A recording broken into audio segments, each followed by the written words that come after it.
सोनिया गांधींच्या ईडी चौकशी विरोधात काँग्रेस चांगलीच आक्रमक झाली।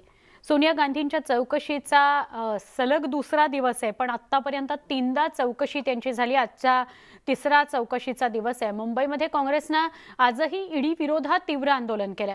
नागपूरमध्येही काँग्रेस आक्रमक झाल्याचे पाहायला मिळाले, तर नवी मुंबईतही ईडी विरोधात काँग्रेस रस्त्यावर उतरली। प्रदेशाध्यक्ष नाना पटोले यांच्या नेतृत्वाखाली वाशीत हे आंदोलन करण्यात आले। पुण्यातही जिल्हा काँग्रेसच्या वतीने ईडी चौकशीच्या विरोधात शांततापूर्ण सत्याग्रह आंदोलन करण्यात आले।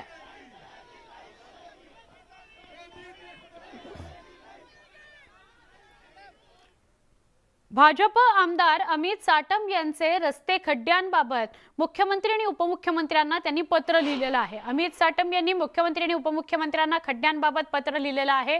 न्यूज 18 लोकमत रोत या खड्ड्यांविरोधात मोहीम सुद्धा राबवत आहे। आता अमित साटम यांनी मुख्यमंत्री आणि उपमुख्यमंत्र्यांना या खड्ड्यांबाबत पत्र लिहिलंय।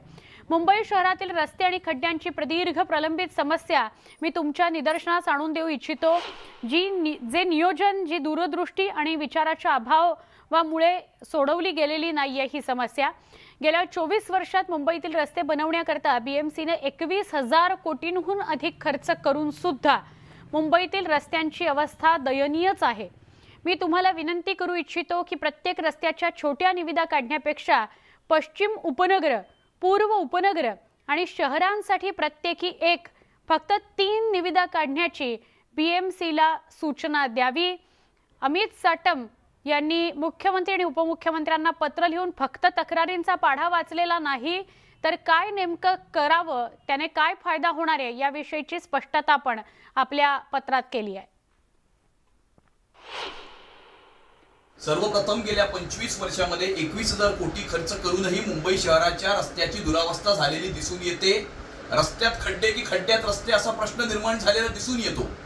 त्यामुळे मी अशी विनंती केलेली आहे की येणाऱ्या काळामध्ये छोटे छोटे टेंडर करण्यापेक्षा मोठे टेंडर्स करण्यात यावे आणि मुंबई शहराच्या रस्त्याची दुरावस्था ही सतत होणारे खोदकाम याच्यामुळे सुद्धा होत असते आणि त्यामुळे रस्ते तयार करत असतानाच त्याच्यामध्ये युटिलिटी कॉरिडॉर तयार करण्यात यावा, जेणेकरून भविष्यामध्ये ज्या काही युटिलिटीज, पाणी असेल, इंटरनेट असेल, इलेक्ट्रिसिटी असेल किंवा अजून काही असेल, तर त्या युटिलिटीज त्या डक्टमधून टाकण्यात येतील आणि वारंवार रस्ता खोदण्याची आवश्यकता भासणार नाही।